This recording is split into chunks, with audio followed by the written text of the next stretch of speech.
Gee, I hope nobody minds if I take a sip out of my Simon's Rants mug.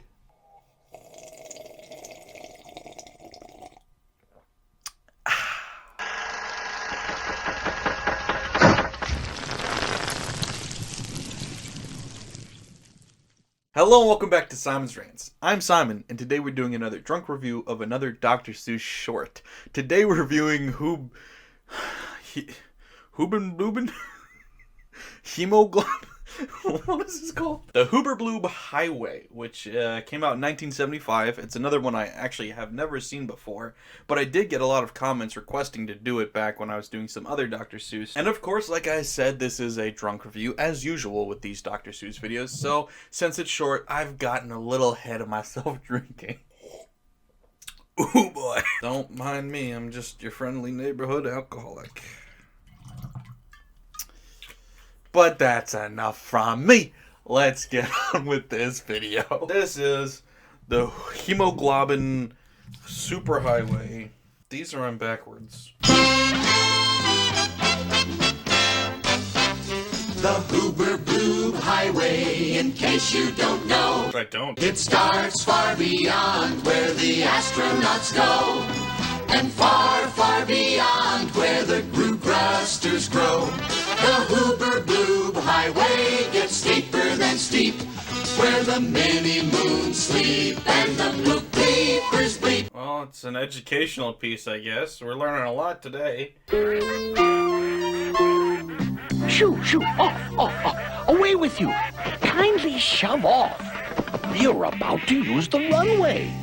Go on, vamoose. Did you just throw the birds off into outer space? I, of course, am Mr. Hoober-Bloob, Oh, of course. the dispatcher. The dispatcher of all birds into outer space to their demise. Yes, I saw that. Please. And who's he? Please introduce Mr. Loot. I would love to know. Down there is the place we dispatch them to. First, the carriage.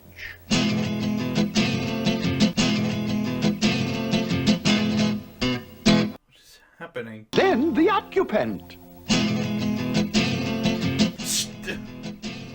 Why does this keep happening? Where were you keeping the baby? In the basement? You just keep babies in the basement? We don't send them down unprepared like we used to. In these modern days, we brief them scientifically. The big telescope, please.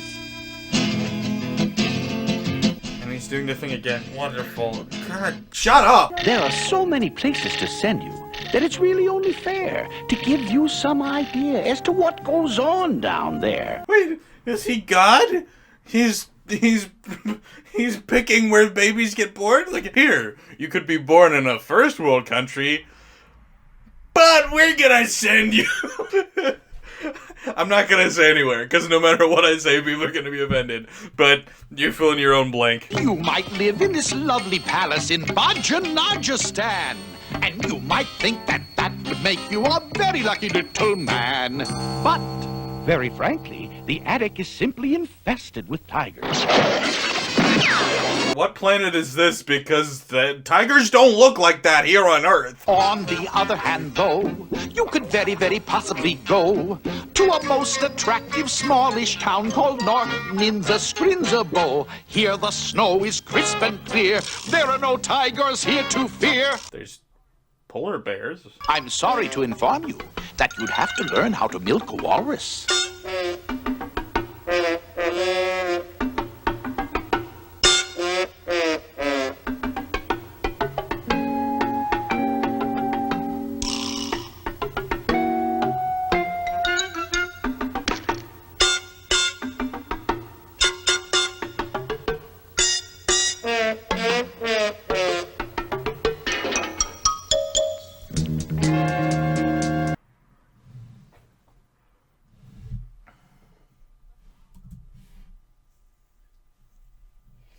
There's a lot to unpack here. First of all, you go up to this walrus, who's freaking huge. Bigger than a school bus. And you don't know how to milk it because I guess you've never seen an udder before. You know, in most things that you milk, they're in the same basic area. They may be up here, they may be down there. But basic area. It's not going to be on their face. You'd flip it over.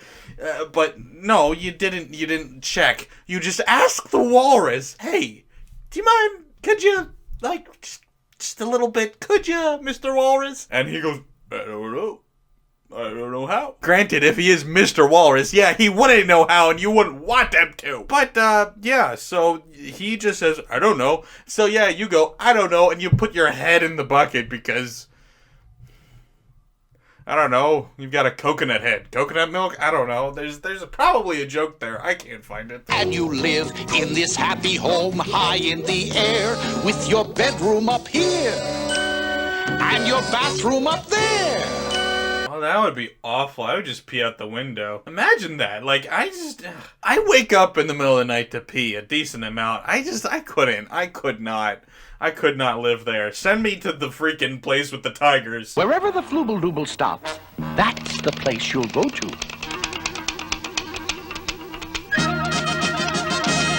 We are delighted to be able to announce that this fortunate little fella has won the jackpot and the privilege of living in the town of West Wachicatella. Congratulations.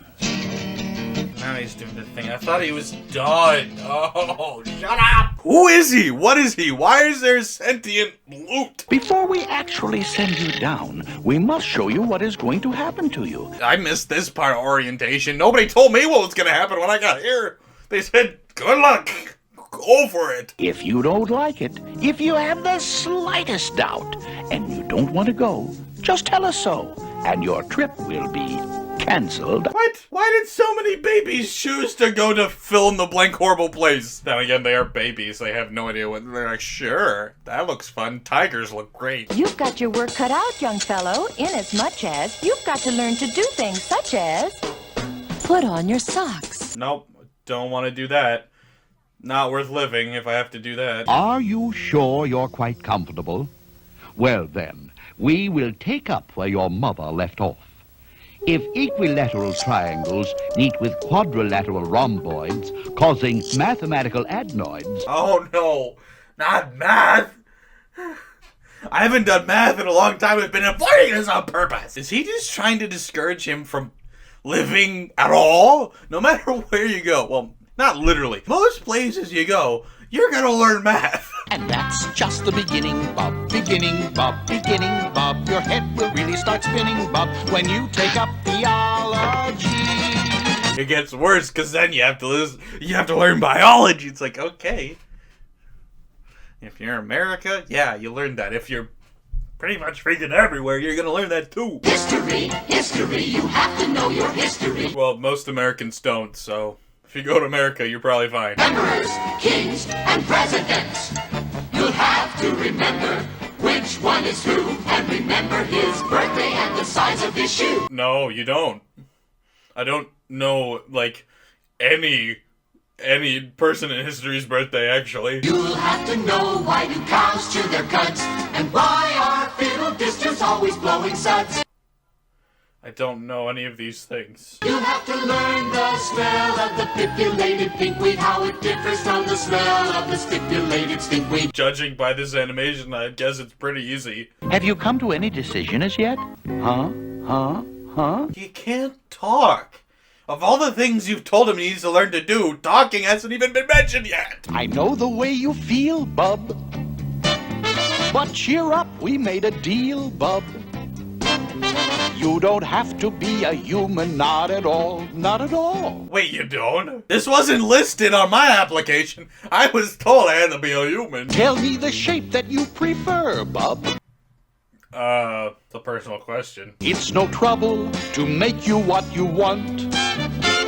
No trouble, Bub, at all. What was the point of spinning the wheel if you're just gonna let him pick anyway? This all seems kind of pointless. Tough, isn't it? Making up your mind. You still considering maybe going to Earth as a human? Then let's take another look at what would happen if you went there. It won't be all bad. It's fun to be a human when you're zipping and you're zooming. And slurping also makes it fun to be a human. Yeah. If going on a roller coaster is the highlight of your life, I don't know if it's worth it. Like, that's not good. I regret to have to inform you that human beings are apt to get sick. So is everybody. Unless you're gonna be, well, like, yeah, no, okay, I was gonna say unless you want to be a tree, but trees get sick too. Everything in nature gets sick. It's a rock. You want to be a rock? Maybe they get sick. Maybe we just don't know it. What do you want to be when you grow up? A soldier? What? Why is that the first option? A sailor? No. A politician? None of these. If you study tweedle beetles and their ballistic characteristics. Now, when tweedle beetles fight, it's called a tweedle beetle battle. And when they battle in a puddle, it's a tweedle beetle puddle battle.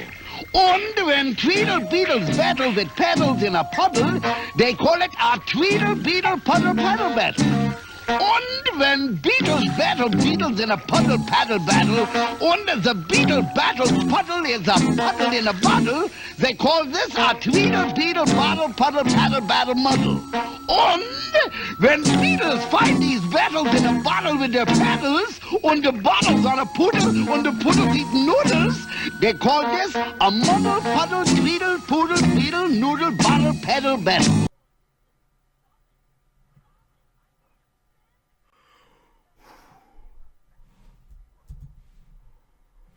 What? I need to read that. Hold on. When Tweedle Beetles fight, it's called a Tweedle Beetle battle. And when they battle in a puddle, it's a Tweedle Beetle puddle battle. And when Tweedle Beetles battle with the paddles in the puddle, they call it a Tweedle Beetle puddle battle. And when beetles battle beetles in a puddle paddle battle, and the beetle paddle puddle in a bottle, they call it a Tweedle Beetle bottle battle. Damn it! Alright, take two. When Tweedle Beetles fight, it's called a Tweedle Beetle battle. And when they battle in a puddle, it's Tweedle Beetle puddle battle. And when Tweedle Beetles battle with paddles in the puddle, they call it a Tweedle Beetle puddle paddle battle. And when beetles battle beetles in a puddle paddle battle, and the beetle battle puddle is a puddle in a bottle, they call it a Tweedle Beetle puddle paddle battle muddle. And when beetles fight these battles in the bottle with the paddles and the bottles and the poodle's eating noodles, they call it a muddle puddle tweedle poodle beetle doodle. Gosh, you cannot tell me Dr. Seuss was not the OG. Do you or don't you want to go there? Come on, cooperate. You're holding up the entire production line. Oh my god, how many freaking babies in boxes and basements did you have? Do you or don't you want to go there?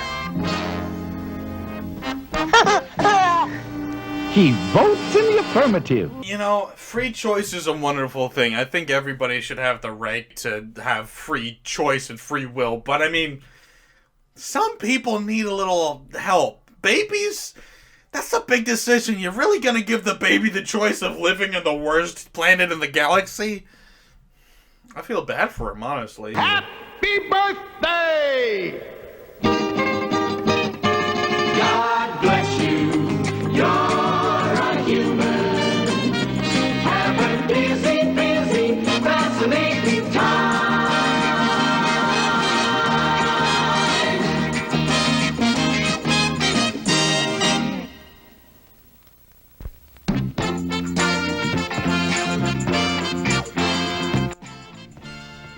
Well, that was the thing. I don't know what that movie was, or that short. That wasn't my favorite. It's an interesting idea, but I'm neither shocked nor surprised that that's not, mentioned when you talk about the great Dr. Seuss shorts or anything. And the Grinch, Lorax, maybe Horton Hears a Who, maybe, the Cat in the Hat, stuff like that. Nobody's talking about the Hoober-Bloob Highway, for obvious reasons. But it is an interesting idea. It's not his best, but it wasn't bad. It just wasn't his best either. So, I mean, I enjoyed it for what it's worth. Ugh. More than I enjoyed that. Okay. I'm gonna go to bed now. Hope you guys enjoyed it. I hope you guys had a laugh or two. If you did, please leave a like. If you're new here, also please subscribe.